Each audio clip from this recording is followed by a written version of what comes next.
Rieccoci a Primus Inter Pares, l'appuntamento al mercoledì, gruppo TV7, siamo diretti sulla pagina Facebook, rediviso in due parti, nella prima parte la sanità, nella seconda parte l'emergenza idrica, e abbiamo il presidente del consorzio bonifica Bacchiglione Paolo Ferraresso che ci sta spiegando. C'è ovviamente nelle immagini, adesso la regia inquadrerà, se ci vuole raccontare questo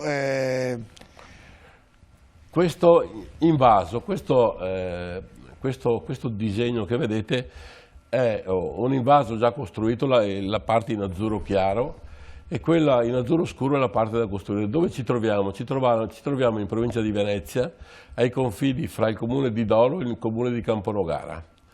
Questo intervento è stato realizzato nel terreno che è stato espropriato per la costruzione dell'idrovia Padova-Venezia. Quindi dal 1960 questo terreno è parte del demanio pubblico e noi abbiamo deciso intanto di iniziare a scavare e di fare questi laghetti.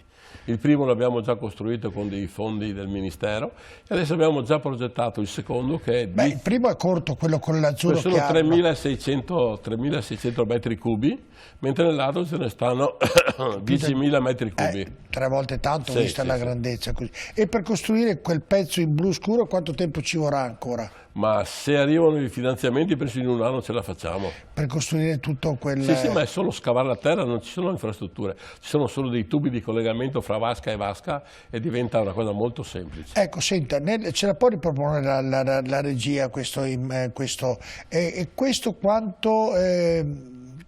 per quante, sotto l'aspetto ovviamente di agricoltura, questo serve, giusto? Ma questo serve anche come scolmatore di piena, perché se arriva un'acqua importante, noi lo svuotiamo e lo riempiamo con la prima acqua che arriva dentro, poi lo richiudiamo e lentamente la lascia andare quando è passata la piena. Ah, certo. E senta, che fabbisogno può, sotto l'aspetto agricolo, può soddisfare questo bacino qui? No, è per capire se questo soddisfa 200 campi, faccio un esempio, sì. Quanti ce ne vorrebbero di uguali per soddisfare le esigenze del Veneto? E questa ha capito la domanda? Questa è bellissima domanda, però questo può soddisfare un centinaio di ettari per un periodo di 2, 3, 4, 5 giorni, quindi nel periodo critico riusciamo a salvare le culture che sono in sofferenza, che sono in stress idrico. Ah, ce ne vorrebbero moltissimi di questi? Parlano in Italia di 10.000. E nel Veneto quanti ce ne sono? Solo noi ne abbiamo una decina, come compressore del Bacchiglione. E quindi non sono tantissimi, mi sembra di capire. No, ma se incominciamo a farli poi si replicano, poi c'è anche la possibilità con i fondi regionali del PSR di fare dei laghetti adesso aziendali. Quindi anche qua daremo il nostro supporto, le nostre conoscenze per riuscire... Ma domanda, ma perché non si è fatto questo prima? È una domanda abbastanza banale. Se non ora quando dicevo un altro, vero? No, perché poi qui in Italia succede sempre così, no? Però... Aspettiamo l'emergenza per intervenire, vero? Senta, i consorzi irrigui di bonifica dovrebbero accettare di aggregarsi per aumentare l'efficienza gestionale, secondo lei? Ma secondo me no, perché sono troppo diversi uno dall'altro.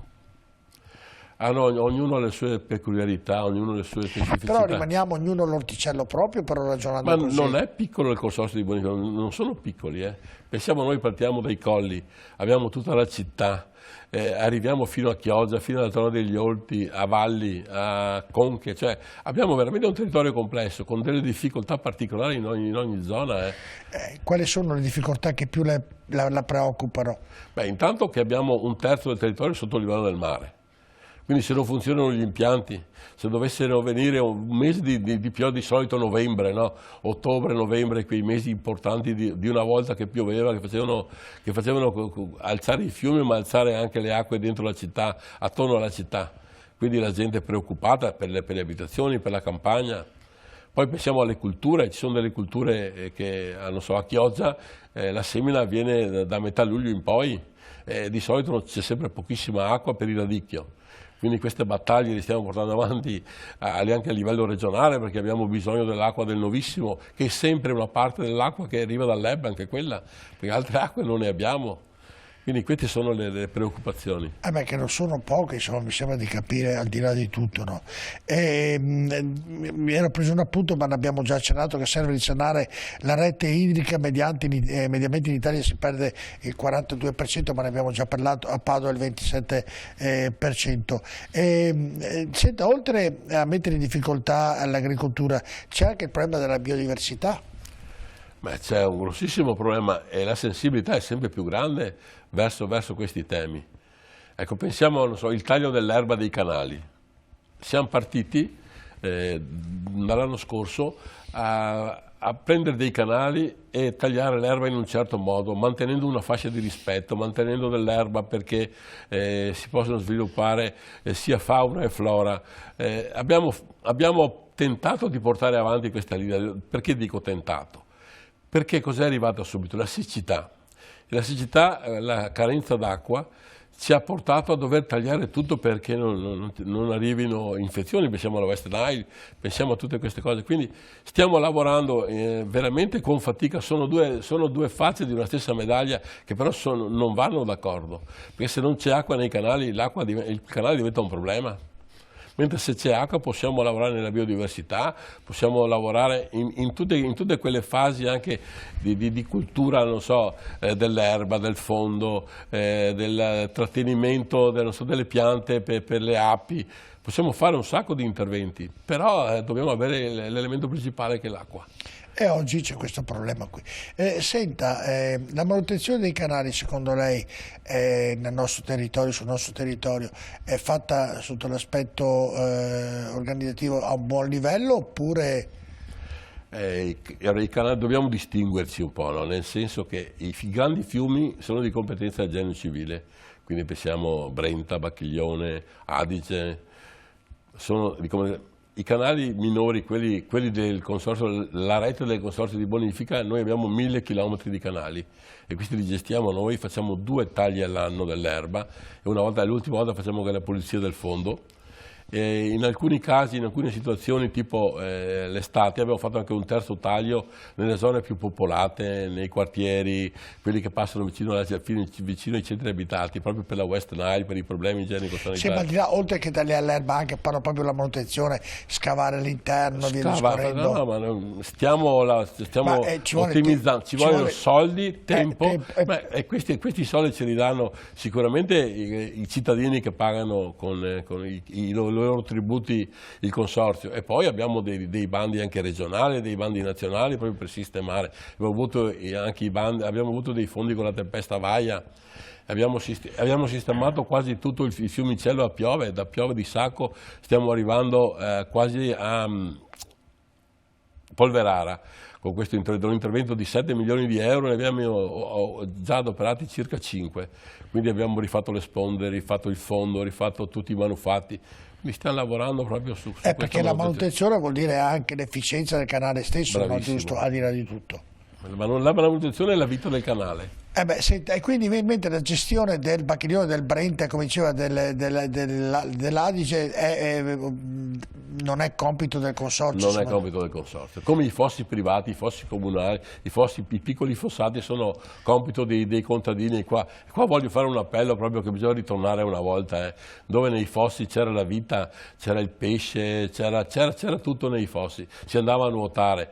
Oggi i fossi ormai sono destinati a essere buttati là, manutenzione zero, i fossati piccoli, quei fossati interpoderali fra persone, insomma, che non sono i fossi della bonifica, i fossi principali. Quelli andrebbero riconsiderati perché sono anche degli invasi naturali. Senta, ma questi fossi che poi dividono anche tra proprietà, esatto. E dunque l'Iponas è mio e tuo. È sempre così. È sempre così, no. Però quel fosso potrebbe avere un'utilità. Oggi davvero sono tutti vuoti per via della siccità o per la negligenza, l'incuria dell'uomo? Per l'incuria, perché ormai ci sono mezzi sempre più grossi, più pesanti.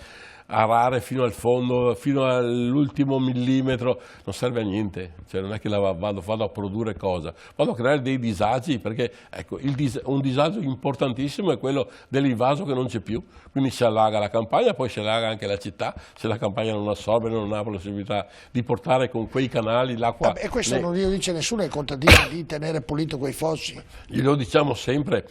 Però bisogna fare una sensibilizzazione ancora più grande. Noi stiamo facendo dei corsi Ma uno alle ma scuole. uno non lo fa perché ha dei costi Perché ha dei costi, perché non gli interessa niente, perché non c'è più il contadino innamorato della sua terra, dico io, del suo pezzo di terreno. Adesso ormai chi fa agricoltura deve fare business, non c'è niente da fare.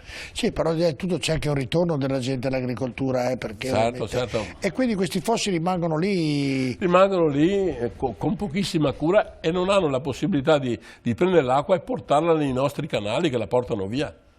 E quindi l'acqua rimane lì finché scende giù. Però scusi, quei fossili non hanno una sorgente.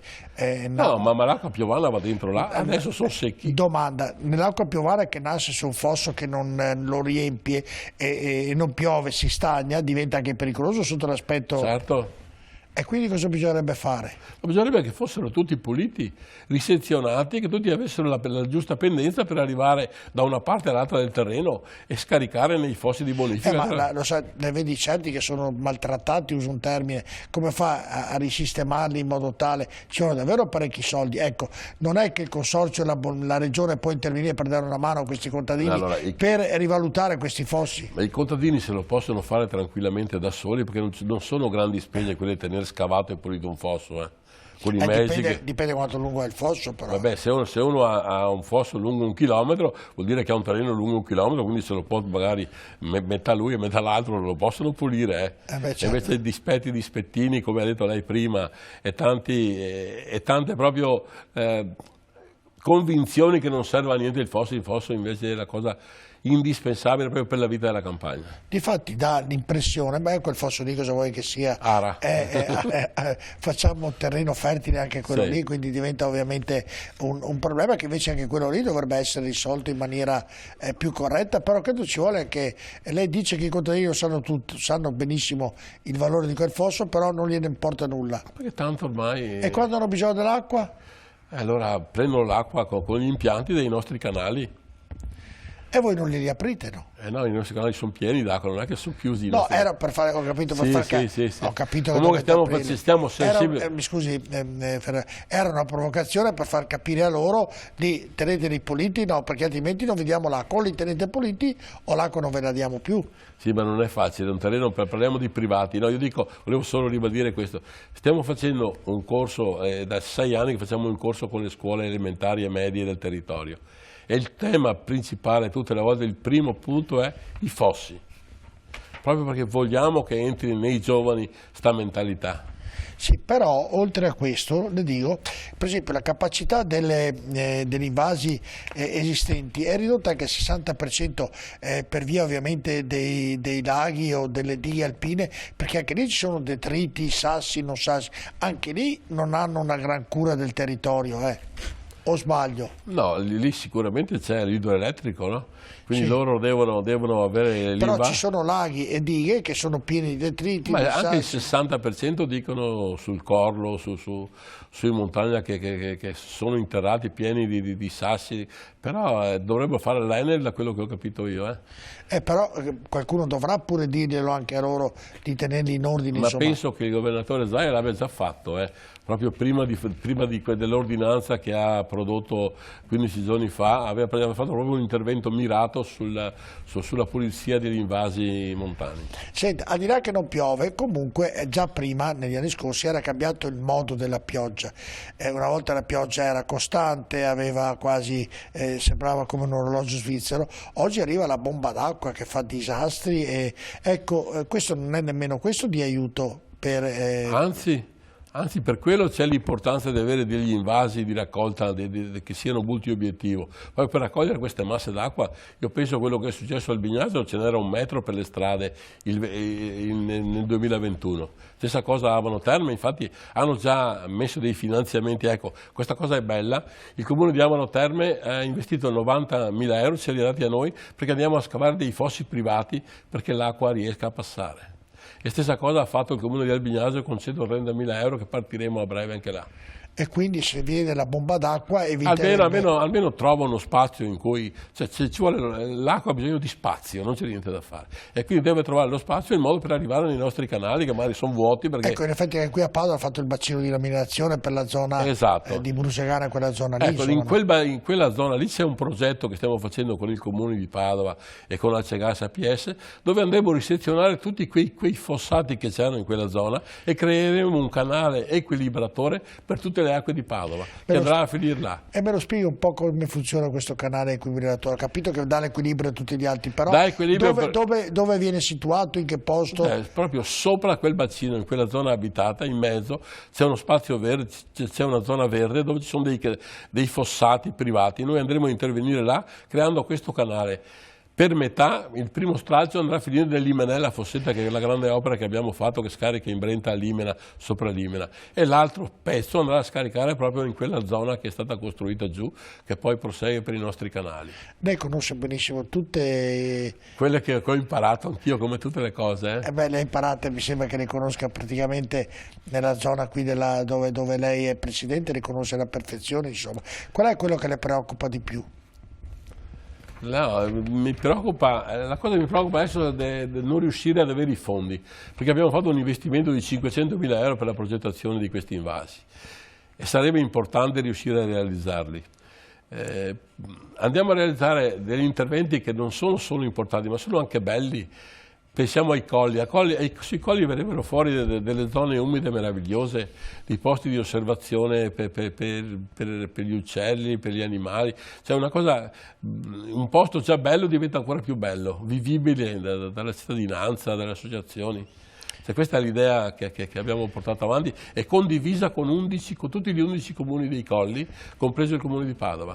Ecco, senta, tra le altre cose il consorzio punta su nuovi invasi di eliminazione per creare serbatoi. Progetti mi dicevano a Vigonovo, Stra, Dolo, Camponogara, Campagnaluppia, Fossò e Campolongo. Qui ci sono e c'è la possibilità di avere i soldi per attuarli oppure siamo ancora in alto mare? No, io credo che se, come ci hanno detto,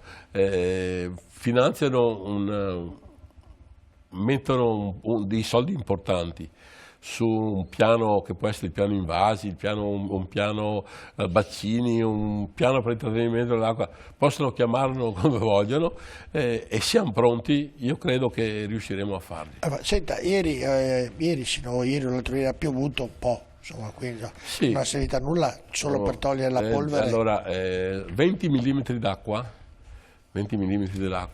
sono venuti dopo 2 mesi circa. La campagna non è secca, è arida, infatti nessuno ha ancora seminato il mais. Stanno tutti guardando il cielo perché seminare il mais vuol dire che se continua così bisogna incominciare a irrigare per farlo spuntare, quindi siamo veramente messi male. Ecco, e al di là di tutto, quei 20, quell'acqua che è caduta è servita a zero per togliere... Ha portato un po' di benessere. A togliere la polvere, insomma, ecco, definiamolo così, esatto. E dare un po' più di sostanza. Senta, al di là di tutto, i canali che circondano le nostre città sono puliti o sono sporchi, secondo lei? E di conseguenza, se hanno un'importanza, ovviamente, sull'acqua e sul canale stesso. Allora, parliamo allora di canali importanti tipo Bacchiglione, sì. tipo lo Scaricatore. Perfetto. Ecco, quelli sono canali che vengono giù da Vicenza, quindi portano a Padova alle porte, portano tutto quello che trovano. Infatti quello che si vede, immondizie, plastiche, è dovuto dall'incuria umana che purtroppo continuano a scaricare o a lasciare materiali lungo le rive. Come acqua non è male, come acqua anche noi con i controlli che facciamo non è male, però è sempre la cultura che va cambiata, è sempre l'educazione, perché anche andare a togliere le immondizie è un problema, ci sono dei costi enormi perché è tutta indifferenziata, quindi o la dividiamo, non so, la plastica, anche noi abbiamo un costo enorme perché sui nostri canali abbiamo tutti gli sgrigliatori prima che arrivino alle pompe e dobbiamo prendere su tutto quello che arriva e mandarlo in discarica. Quindi sono costi enormi per la gestione. Certo, andiamo in pubblicità, poi l'ultima parte con lei. Andiamo bene, sì.